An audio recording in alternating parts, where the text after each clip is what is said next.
We're just going to get right into it. Tomura Shigaraki is right. We need to destroy the symbol of peace, but not only the symbol of peace, but the Hero Society. The My Hero Academia world is doomed to fail unless it goes through a great revolution! Throughout the video, I will be comparing Academia to Naruto, not to say that one series is better than the other, but to help strengthen my points from other fiction. To lay some groundwork, All Might was and still is to some degree the symbol of peace. In his prime, criminal activity went down and the comfort of society generally went up. Many would say he represented hope, but I disagree.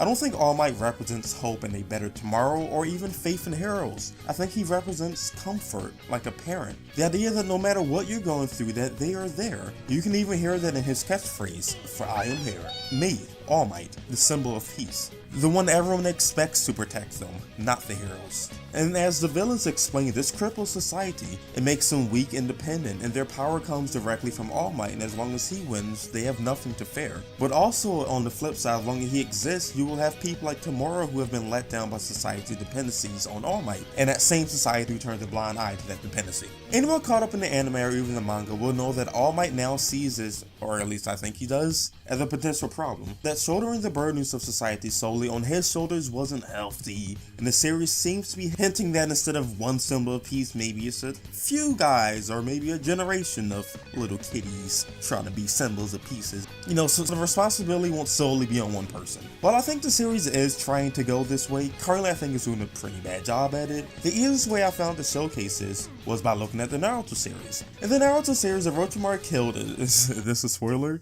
The third Hokage. He killed the third Hokage because he went to crush the leaf. And instead of just destroying the village itself, the reason why he specifically went after Sarutobi is because he considered the village like a hydra or snake.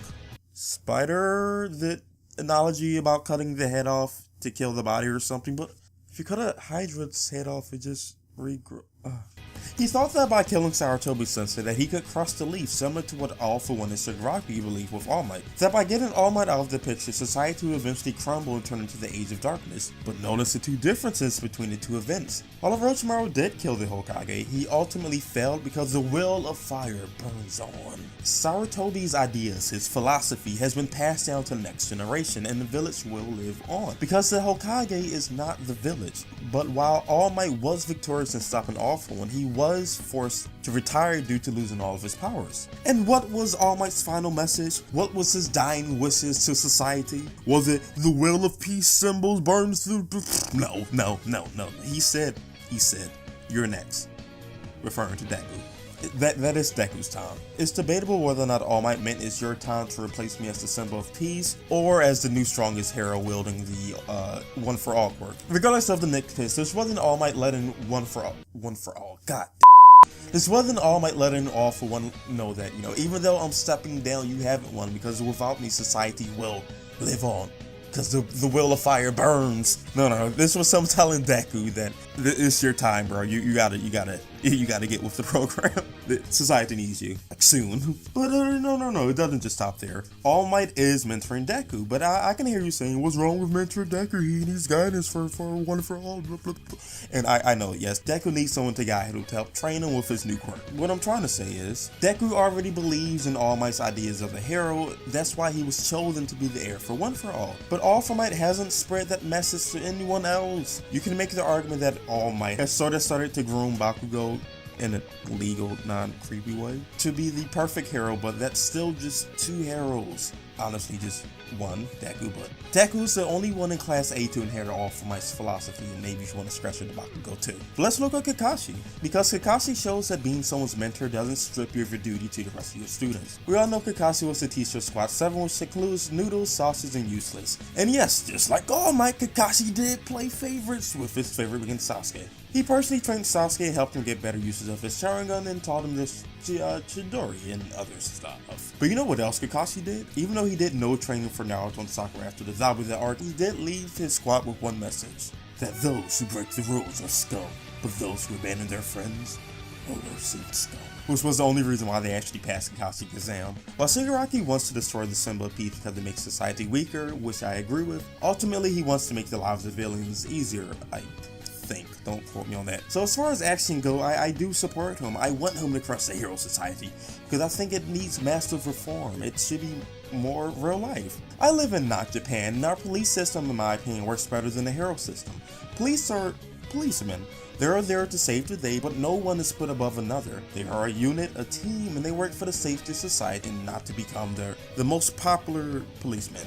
And even the rankings among them, like captains and whatever else they have, are just people paid to take on more responsibilities. But guess what? While the police keep us safe and we depend on them to have a sense of security, we are able to defend ourselves. We can work out, learn martial arts, we can buy guns and other weapons to defend ourselves, like carrying pocket knives. If we cannot get the help we need when we need it, we are allowed to defend ourselves. And if there's someone else in need, at least where I am, we have good Samaritan laws which protect us from legal trouble we're trying to save someone else's life. One of the most beautiful moments when I was a child was during Spider-Man 2, or the first one. When Spider-Man was fighting against the Green Goblin, his back was against the wall and all hope is seen lost because he's just so overpowering.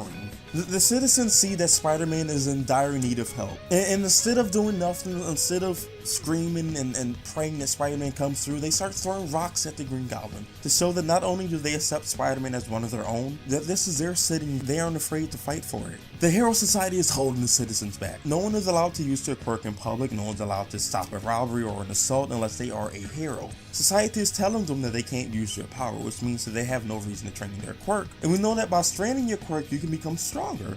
But think about all the people who were told that their quirks were useless and they can't become a hero. Think about the people like Deku's mom who can only lift small objects. But what if? What if she can only lift small objects because she stopped pushing herself when she was told that her quirk was useless? Because she was told that she can't use her quirk in public if something goes horribly wrong. The second she was told that she wasn't a hero, the second every citizen is told that they can't be a hero, they become helpless and depend on the heroes around them to save them. And my last and final point, we need to get rid of the hero ranking system. I personally don't want to because the hero ranking system is actually a bit cool. It's a bit coolio. But the glamorization of hero needs to stop, honestly. It pits heroes against each other and it started Sting's ideology. Sting killed heroes because they weren't heroes for the good of mankind, but for themselves, for the popularity, for the money, which is only exacerbated by the heroes being looked at as idols. And by getting rid of that, we can hopefully get rid of the symbol of peace, because I think the symbol of peace, regardless of who it is, will always be the #1 hero. My reasoning for this is, after being voted in as the #1 hero, Endeavor asked All Might, what does it mean to be the symbol of peace and how can he fill these shoes? Because as the #1 hero, it's his duty now. And you know what All Might said? He didn't say, the wheel of fire burns in the next generation. No. He straight up told him, bro, figure it out, it's not my problem anymore. You, work it out. And you think that won't be Deku's problem when he eventually becomes the #1 hero? Case in point. Shigaraki needs to lead a revolution and dismantle the systems of oppression so that the Hero Society can ultimately grow and learn to better support itself. So hopefully you enjoyed the video. I'm trying to get better at scripting and make my videos more interesting and watchable while going over, more just better topics, I guess. So if this video does too well and people like it, then I'll try to make more content like this. So if you did enjoy the video, please drop a like, comment, subscribe to my channel, and thanks for watching. Peace.